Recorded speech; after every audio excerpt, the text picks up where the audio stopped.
At Berendo Middle School, the flag was up and school was about to start. I thought it was a firecracker. I mean, it's the worst possible nightmare. We expected the worst. To get the call that there's been a shooting, a school shooting. I thought it was a bomb. He came in shock. He's got multiple holes in his face. Into his eyes, into his chest, but also into his brain. Looking back and seeing Nathaniel, and he was just holding his face, and blood was everywhere. And Major kudos to everybody in Roswell who took care of his airway. His face is, in essence, is torn apart. It's shattered. It was quite amazing, that team effort. That was the first miracle. 911. Hey, Berendo Middle School, kid just got shot. That first responders kept Nathaniel Tavares alive. Facebook sounded the alarm and parents rushed to the campus. A 7th grader had pulled a sawed-off shotgun from his backpack and fired 3 random shots into the school gym.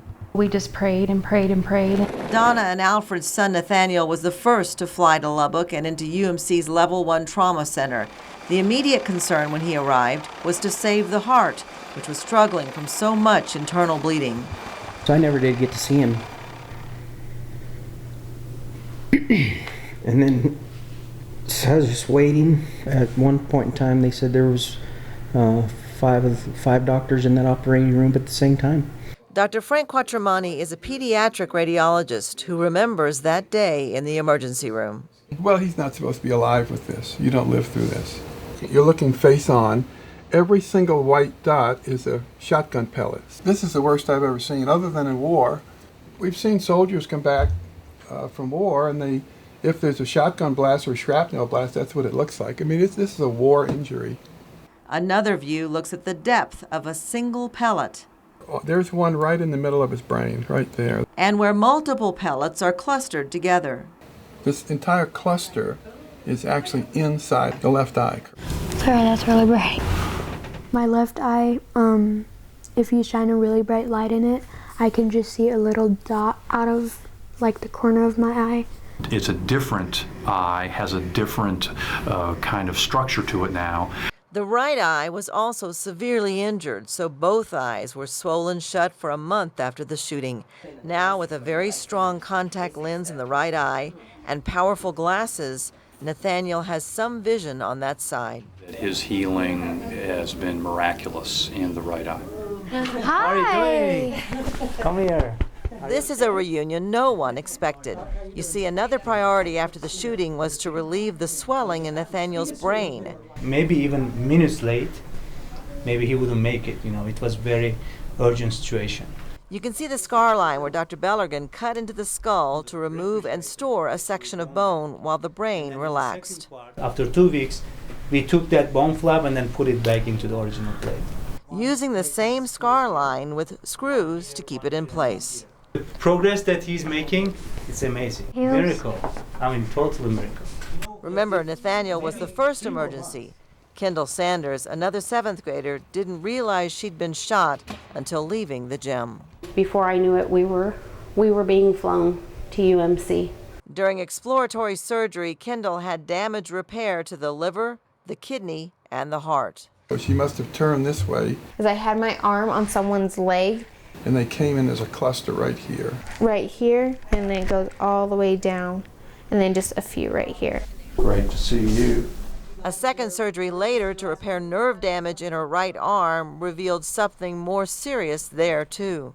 She had an injury to the artery where a pellet had actually gone through and through the artery itself. And then we used some of her own vein to do that bypass. And so what was supposed to be about a 45-minute surgery turned into a 5.5-hour surgery with an entire different team of doctors. She's come a very long way, kind of moving her fingers and all that. She couldn't do that beforehand. You're going to round to the nearest tent. Nathaniel was homeschooled this spring with help from his sister while his vision improves. And that makes 5,330.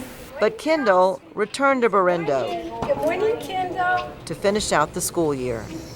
Everybody sees her arm and sees her ankle, but she's just, the extent of her injuries are so much more than that. She's in just a lot of pain all the time with her back. She's tough. She's a tough, tough girl.